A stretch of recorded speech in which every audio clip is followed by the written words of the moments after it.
Quando eu vi a foto do pastor André, como ele era e como ele ficou, eu fiquei assim, Deus, só o Senhor na causa, né? E só que para a honra e glória do Senhor, ele hoje, né, está ótimo. Falar do pastor André e do seu processo de recuperação é algo que emociona a gente.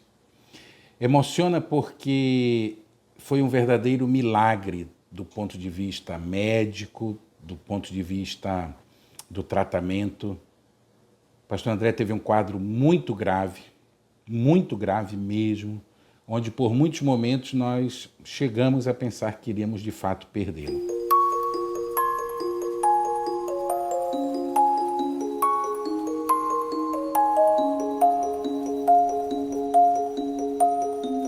Eu estava no meu casamento e saí para fazer algumas fotos.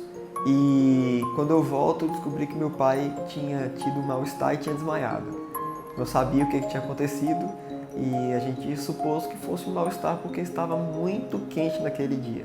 Painho, ele vinha de uma sequência de viagens grandes e aí ele relatou que estava com algum calafrio, mas a gente achou que era o cansaço por essas viagens que ele tinha vindo, né? Quando eu vi o pulmão dele na primeira vez, não tinha grandes alterações. O que chamou a atenção foi o histórico de contato dele que ele teve com outras pessoas que estavam doentes e a febre, né? Sempre quando uma pessoa tem febre, a gente desconfia de infecção, né? E de contágios. E depois eu fui conversar com ele disse que estava bem, só sentiu mal-estar naquele momento e eu fui para minha lua de mel. Na lua de mel, ele foi diagnosticado de fato com Covid, né? E aí foi quando ele chegou, já foi para o hospital, mas ele sempre me dizia que estava tudo muito tranquilo, então a gente não conseguia mensurar aí a gravidade.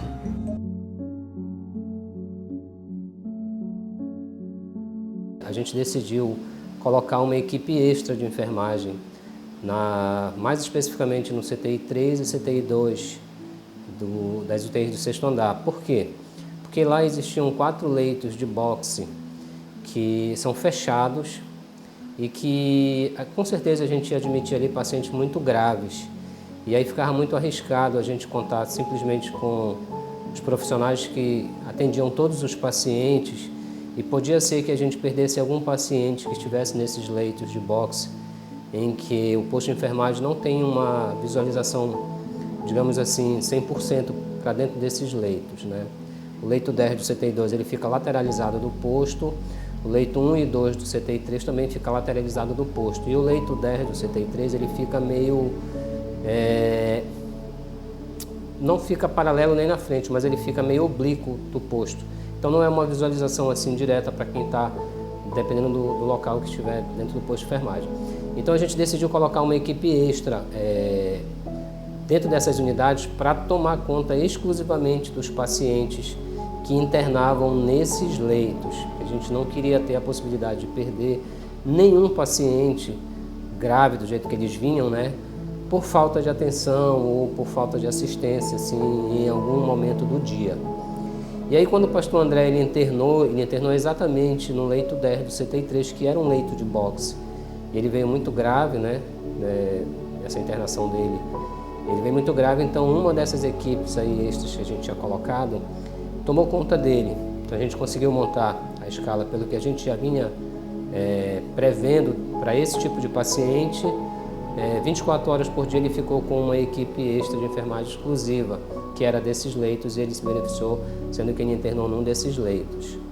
Foi impactante porque a gente que está aqui dentro do hospital sabe do potencial dessa doença e ele, por ser muito querido, obviamente que nós ficamos muito preocupados, mas o conselho que eu dei para o pastor André foi que ele viesse rapidamente para o hospital, que ele não pensasse 2 vezes, já que tinha essa possibilidade, e que ele viesse para cá. Nesse período de tratamento, para mim, foi um dos piores momentos. Eu acho que tiveram vários piores momentos, mas essa semana que ele ficou internado, que ele não podia sair da cama, que ele não podia se alimentar direito, porque tudo diminuía a saturação dele, tudo.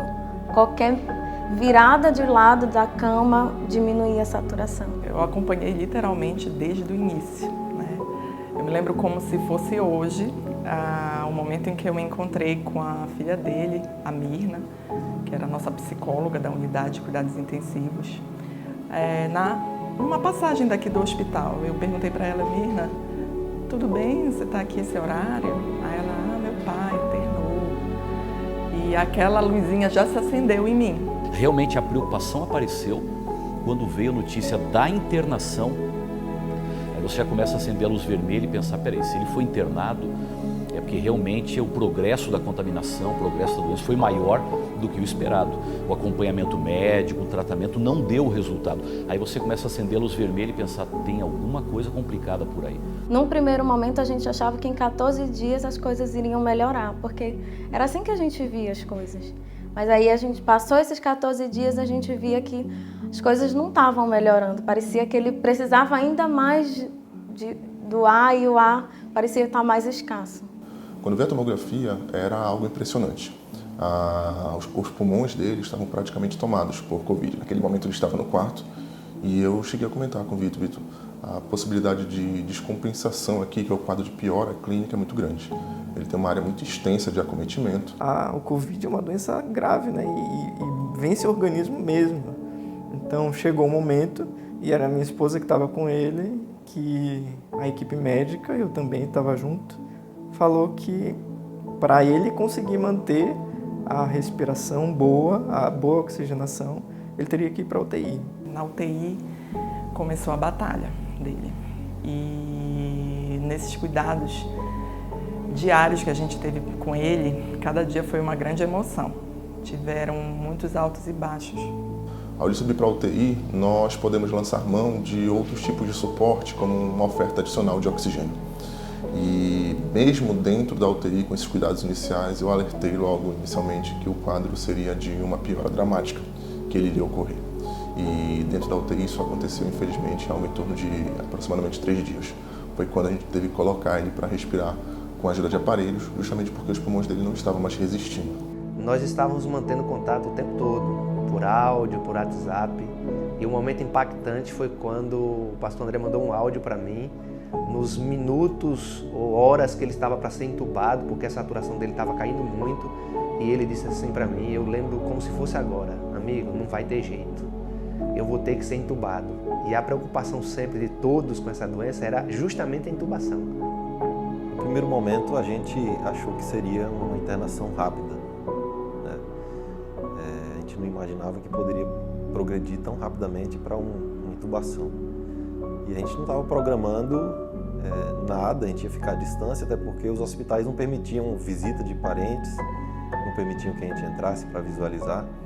Então a gente tinha decidido que a gente ia ficar aqui orando, a família, a Aline ia permanecer aqui, e nós íamos esperar a situação se resolver. Se fosse necessário ir visitá-lo depois, mas não pensávamos que seria um trajeto tão longo. Quando a gente recebeu a notícia de que ele iria ser entubado, e naquele momento ele mandou um áudio para a Aline, dizendo que seriam apenas 10 dias e ele já estaria de volta em casa. Eu me preocupei bastante porque as estatísticas de quem ia para uma intubação não eram muito favoráveis.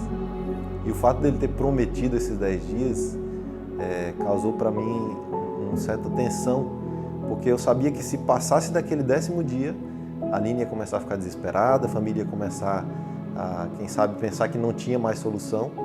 E às vezes um processo de intubação leva meses, né? Alguns duram bastante tempo.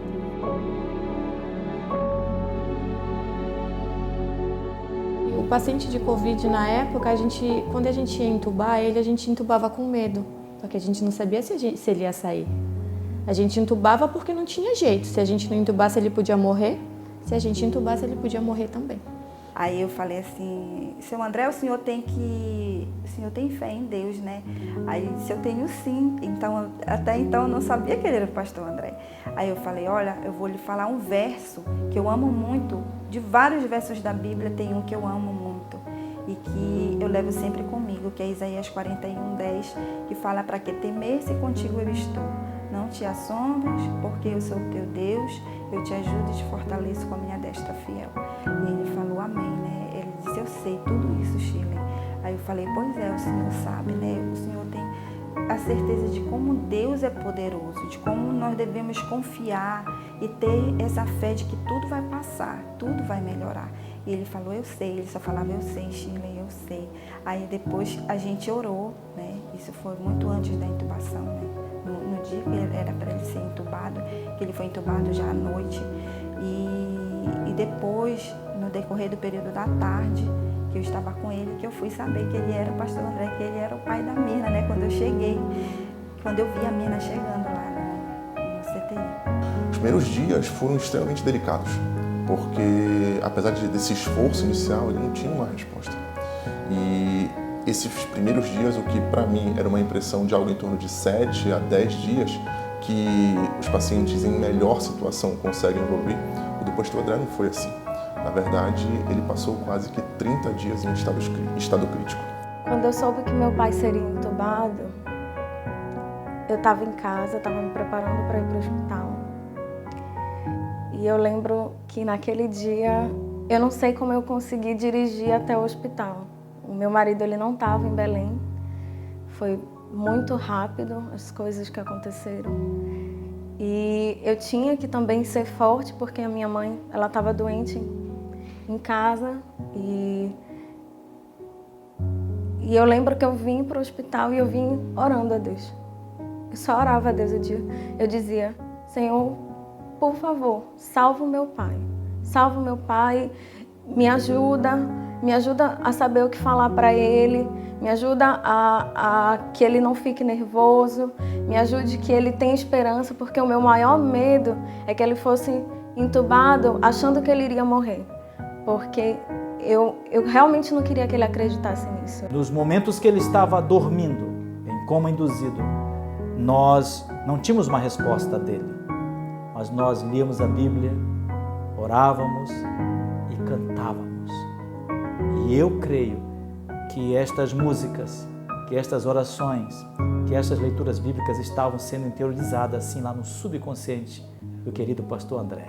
Como o André ele teve muita perda de massa muscular, quando chegou na reta final, já ali em torno dos seus 13, 12 dias, quando ele já tinha um despertar satisfatório para a gente começar o processo de redução das pressões para poder extubar ele, né, que era fazer a retirada do tubo, o pastor André ele acabou agravando de novo o quadro clínico. O doutor percebendo, né, que ele estava piorando, ele falou, a gente vai ter que sedar. Aí você pode buscar a medicação, prescreveu a medicação. E quando eu fui pegar a medicação na farmácia, que eu fui fazer, assim, eu vi aquele olhar assim tão... aquele suspiro que quando eu fiz, que ele dormiu, aquilo assim, parece que eu falei, meu Deus... Assim, eu pensei que eu estava pronta para trabalhar na área que eu trabalho, que era da saúde. Mas eu tô vendo que a gente não vale de nada, porque quanto a gente mais cuida dos pacientes, mas não é da nossa vontade, é da vontade de Deus. Não sei qual é o propósito que Deus tem nesse momento. Mas o seu André está aqui, está piorando novamente. Ele estava conversando, ele tinha melhorado, ele tinha saído da ventilação mecânica e do nada a gente teve que voltar do início. Teve que sedar ele de novo, teve que voltar às drogas. Era o momento mais crítico dele. Naquele momento era o momento mais delicado mesmo, do ponto de vista técnico, que ele estava passando. Quando ele foi intubado pela segunda vez, eu já sabia que aquele pai que eu tinha chegado, tinha visto, não ia ser o mesmo pai que eu ia encontrar naquela sala de hospital. Ele naquela condição de totalmente sedado, e eu via que a maioria das coisas já haviam sido feitas e que os parâmetros dele já não estavam muito bons, ele já não vinha respondendo o que se esperava. Eu lembro que eu senti pavor. Eu fiquei assim, meu pai, será que eu vou perder meu pai? Eu não conseguia aceitar isso. E essa foi uma conversa que eu tive com Deus. Eu falava assim para Deus, Senhor, eu não estou pronta para perder meu pai. Eu cheguei para ele e falei, Senhor, eu não estou pronta. Eu não estou pronta para isso. Quando um paciente entra na UTI, ele toma o caminho em direção à vida ou em direção à morte. E a equipe médica percebe bem essa trajetória. Quando os pulmões começam a funcionar mal, ainda há esperança Quando o coração começa a ter dificuldades e não consegue bater na quantidade necessária e com a força necessária, e quando temos que usar os remédios mais potentes da medicina, a esperança começa a ir embora. Quando os rins pararam de funcionar, a esperança foi-se também, e nós ficamos sofrendo a cada dia a piora do amigo André. A unção do André é um testemunho claro de uma família 100% dependente da vontade divina. E quando eu entrei ali naquele momento, olhei para o meu amigo naquela situação, é clamar a bênção de Deus, é sentir a presença dos anjos e se colocar no altar do Senhor. Foi um final de semana de muita oração. Então, para mim, foi um momento marcante por 2 pontos. O ponto da doença dele, que estava muito ruim e que a gente sabia que o caso dele não era, além de grave, era gravíssimo. Foi essa expressão que o Dr. Edgar falou pra gente. Como a gente sabia que era o dia de muita fé. A gente não parava de orar.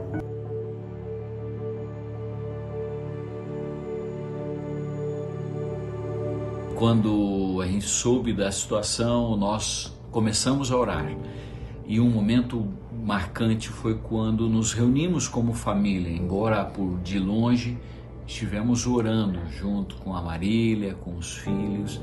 Foi um momento gostoso, especial, e sentimos a presença de Deus aí em nosso meio. E nós temos um grupo no WhatsApp dos que formaram em 89 da nossa turma, já são quase 30 pessoas. E naquele dia nós fizemos uma corrente de oração pelo nosso amigo. Nós orávamos de manhã, orávamos à noite, orávamos de madrugada. Ele passou por momentos de desafios em termos de saúde, trouxe preocupação para a família dele também, com certeza. E houve muita expectativa e muita angústia, muita aflição. Nós da turma de 89 oramos por ele, nos preocupamos com ele. De maneira muito natural, um movimento de oração acabou se organizando em todas as esferas da igreja. Nós vimos pastores se reunindo para poder orar pelo pastor André. Havia um movimento de oração às 6 da manhã e às 6 da tarde, todos os dias. E aqui em Salvador, pelo fato de que ele foi presidente da Associação Bahia por 4 anos, então a campanha de intercessão terminou sendo muito natural, dado a empatia dele, o carinho que toda a liderança tem por ele, as famílias adventistas em geral, né? Aqui na Missão Bahia Sudoeste, nós mobilizamos também uma campanha de oração com os pastores. A cada 3 horas, 3 pastores se reuniam para orar. E não ficou apenas no grupo dos pastores. Os distritos fizeram esse movimento de oração. Quando tínhamos treinamentos de alguma área, nesses momentos de treinamentos, nós também tínhamos um momento de oração pelo pastor André. E aqui surgiu cultos na madrugada, cultos de poder, correntes de oração, vigílias. A igreja, de fato, foi até despertada para orar em prol de uma causa.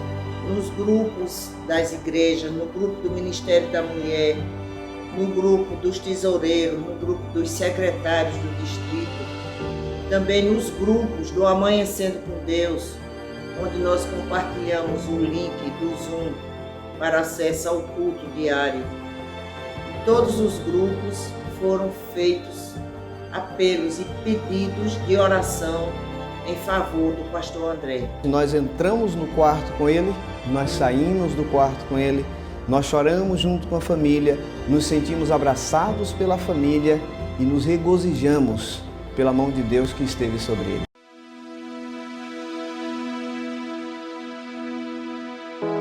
Quando ele teve aquela melhora mesmo para ter alta para o andar, foi assim, muito prazeroso a gente ver a alegria, né? A gente brincava com ele já de início ele era muito sério, né? Muito sério, quase não falava nada. E no decorrer acho que ele foi se acostumando, criando aquele vínculo com a gente, né? Nos cuidados, que ele já começou a brincar com a gente, né? E a sorrir, isso é muito importante, a gente passar a confiança para ele e ele se sentir amparado. E aí chegou o dia da alta, e o dia da alta foi super emocionante, tanto para a família quanto para a equipe. E Foi um dos casos, eu acredito assim, mais difícil durante essa pandemia, porque ele chegou realmente, como dizem, no fundo do poço, né? Mas encontrou a molinha lá no fundo do poço, bateu e voltou, e a gente firme e forte com ele. E claro, Deus agiu bastante.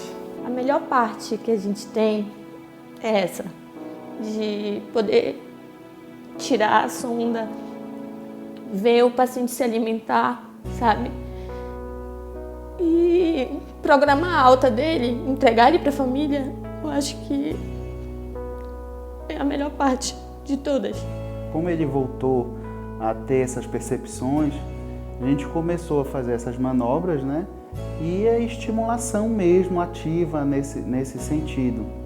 E aí, nesse processo, ele começou a ter mais fluxo, a coordenar mais a musculatura, a ter mais esse controle, a ter maior capacidade pulmonar. E aí, com isso, nós fomos trabalhando o fluxo respiratório com o canto, coordenando a voz, coordenando a percepção da prega vocal, diminuindo a sensibilidade, começou a comer, porque a deglutição está bem associada a isso. O mecanismo da fonação, ela está ligada também ao mecanismo da deglutição, né? E aí, como a terapia foi relacionada a esses dois fatores principais, a deglutição, voz, fala, e aí quando ele começou a ter mais ânimo para começar a comer, ele conseguiu também ganhar nutrientes, melhorar a carga nutricional, fazendo com que ele pudesse consumir um pouco mais a musculatura, forçar um pouquinho mais e trabalhar esse fluxo mesmo. E aí ele começou a coordenar a respiração, ficar menos cansado, porque ele começou a maturar mais a musculatura e a partir desse momento ele conseguiu desenvolver e aí depois foi só sucesso, ele conseguiu se adequar bem. O que mais impressionou toda a equipe de saúde em relação à atitude do pastor André durante o seu processo de recuperação foi a confiança, a perseverança, a vontade de viver desse homem. Ele deu tudo de si para fazer a sua parte e recuperar a sua saúde, sem jamais perder a confiança em Deus. E isso foi um fator primordial no sucesso do seu tratamento. Desde a parte da UTI, quando ele já começou a falar, ele sempre mostrou muito interesse em voltar às suas atividades normais.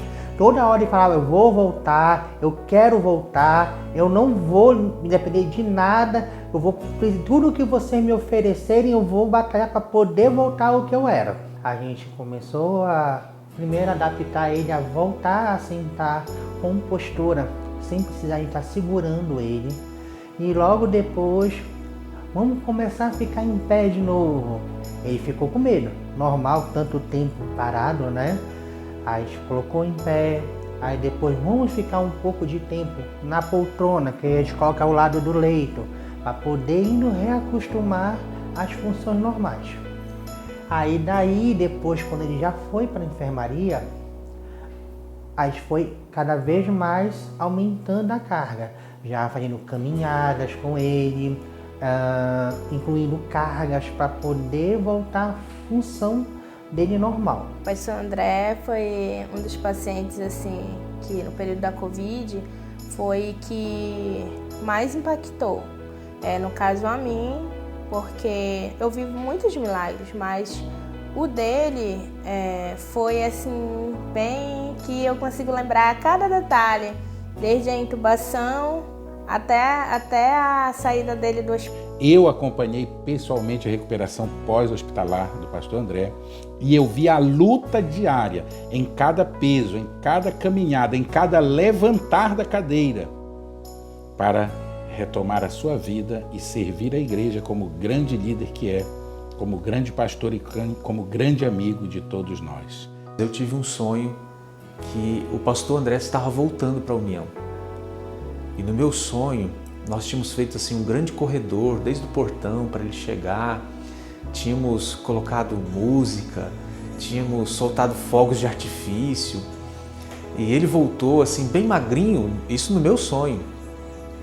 E quando ele chegou, eu e o William fomos até ele estava assim bem debilitado no sonho, e aí nós pegamos cada um num dos braços dele e fomos conduzindo o pastor André, entrando pela União. Chegou o momento em que o pastor André finalmente saiu da UTI, depois saiu do hospital, e nós nos organizamos aqui para recebê-lo. E aí eu contei para ele, nesse período em que ele já estava falando, a gente conseguia contato com ele, aí eu contei para ele do sonho. E aí ele disse assim: nós vamos realizar esse sonho.